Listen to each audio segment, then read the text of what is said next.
persepsi publik, opini publik mulai bergeser yang tadinya dibentuk oleh konvensional media, media tradisional, cetak, majalah, koran, kemudian TV dan lain-lain. Sekarang persepsi publik sudah mulai banyak dipengaruhi oleh sosial media. Mulai dari YouTube, Instagram, Twitter.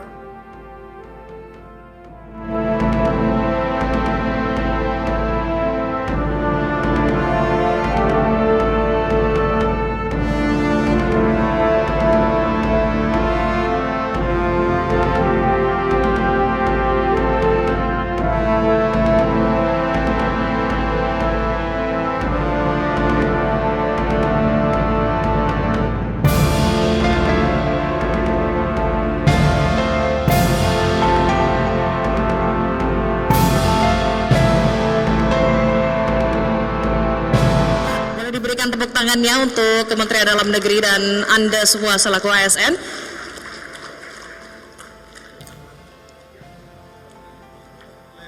Assalamualaikum warahmatullahi wabarakatuh. Selamat pagi, salam sejahtera untuk kita semua. Shalom, Om Swastiastu, Namo Buddhaya, salam kebajikan. Yang saya hormati tamu-tamu kehormatan kita, Bapak Dr. Alex Denny, Deputi Bidang SDM Kemenpan-RB, kemudian saudara saya, sudah lama sekali kenal, Bapak Dr. Ari Ginanjar Agustian, kemudian rekan-rekan Eselon 1, 2, 3, dan 4, Kemendagri, BNPP, yang jumlahnya kalau saya tidak salah tadi disebutkan baik secara fisik maupun virtual lebih dari 3.000. Saya kira ini adalah pertama kali saya berbicara di depan forum yang sangat besar sekali, lingkungan Kemendagri BNPP. Kemajuan teknologi transportasi membuat dunia ini menjadi kecil. Kemajuan teknologi informasi membuat semua informasi dimanapun berada sepanjang ada jaringan internet kita bisa terhubung. Yang kedua adalah teknologi informasi ini nggak main-main. Ini ditulis oleh seorang tokoh dan kemudian betul-betul menjadi kenyataan. Berkali-kali saya sampaikan di Eselon 1 2, jangan main-main dengan tulisan itu. Alvin Toffler dalam bukunya Gelombang Ketiga, The Third Wave, dia menyampaikan bahwa 3 gelombang peradaban yang merubah peradaban manusia semenjak adanya manusia. Dan gelombang itu melakukan revolusi di semua urusan. Revolution in all affairs. Saya belajar tentang militer mulai dari Akmil, waktu kita di Magelang Akabri, belajar di Akpol, belajar di Cisco, di New Zealand, di Australia, selalu keluar bahasa Revolution in Military Affairs, RMA. Revolusi di bidang urusan kemiliteran dengan banyaknya kemajuan teknologi. Tapi juga terjadi kemajuan teknologi merubah revolusi dalam semua urusan, revolution in all affairs. Gelombang pertama itu yang saya sebutkan ketika manusia mengenal cara beternak, bertani, yang dulunya hidup nomaden, berburu, mengambil tanamannya sudah habis, pindah lagi ke tempat berikutnya. Begitu ketemu bertani, beternak, maka timbullah kota, timbullah desa, kampung, dan seterusnya. Itulah perubahan besar pertama manusia. Perubahan peradaban manusia kedua terbesar ketika ditemukan mesin. Kapal layar ya pasti kalah cepat dan kapal pakai mesin. Kuda pasti kalah dengan sepeda motor, mobil dan lain-lain. Demikian juga ditemukannya pesawat terbang. Semua menjadi lebih mudah. Dan itu dalam urusan militer, revolution in military affairs, yang mana mungkin pasukan berkuda berhadapan dengan pasukan tank. Public service in citizenship registration in your palm. Palm itu artinya PALM, artinya genggaman Anda. Kenapa? Karena adanya smartphone. Smartphone ini powerfulnya luar biasa.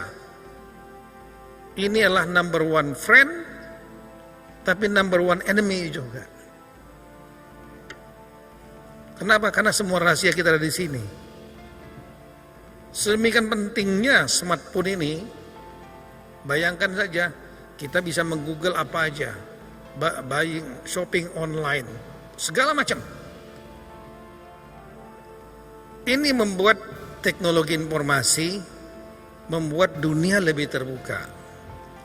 Dunia lebih kecil, lebih terbuka.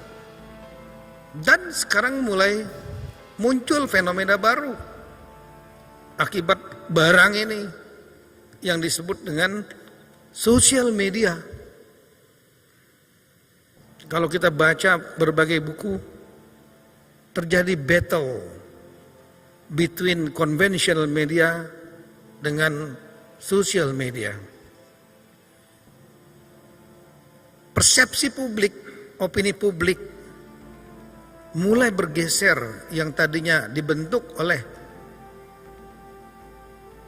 konvensional media, media tradisional, cetak, ya, majalah, koran, kemudian TV dan lain-lain. Sekarang persepsi publik sudah mulai banyak dipengaruhi oleh sosial media. Mulai dari YouTube, Instagram, Twitter,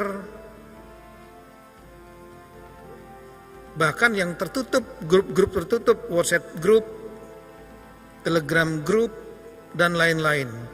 Dan kita melihat bagaimana terjadinya pergeseran porsi iklan.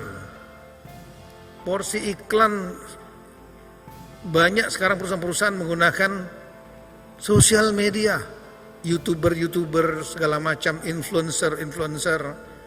Nah, apa ini pengaruhnya? Saya ingin nggak terlalu banyak mengeksplor tersana karena waktu terbatas.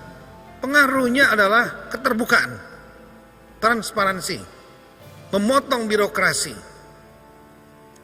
Semua informasi-informasi yang berhubungan dengan birokrasi, pelayanan-pelayanan publik oleh pemerintah, termasuk Kemendagri BNPB, dengan cepat bisa naik ke publik. Dengan cepat mereka bisa memotong jalur yang tadinya mungkin harus lewat dari laporan ke Kasubditnya ke mana, ke direkturnya ke Dirjen. Enggak, dari bawah yang komplain langsung naik kepada Mendagri, langsung naik kepada Presiden, memotong semua itu. Nah, di tengah situasi makin terbuka seperti itu, bagi siapa yang masih mempertahankan kultur lama, cara-cara lama, apa cara-cara lama itu? Ada praktek yang baik, ada praktek yang buruk. Dan yang buruk itu adalah ketika praktek-praktek yang buruk, yang melanggar hukum, tapi karena berlangsung terus-menerus bertahun-tahun, sehingga akhirnya seolah benar. Contohnya di bawah-bawah misalnya, ada yang datang dari daerah, Pak ini, oh gini, itu biayanya sekian, nanti untuk Kasubdit saya sekian, nanti untuk direktur sekian, bla bla bla bla. menganggap seperti itu praktek itu adalah praktek biasa. Begitu ditegur, ya Pak dari dulunya dari tahun-tahun bertahun begitu Pak. Nah ini yang harus dirubah. Saya ingin momentum hari ini, saya datang sendiri ke sini di depan ribuan dari rekan-rekan semua, saya ingin mengingatkan ini. We have to change now. Kita harus berubah sekarang.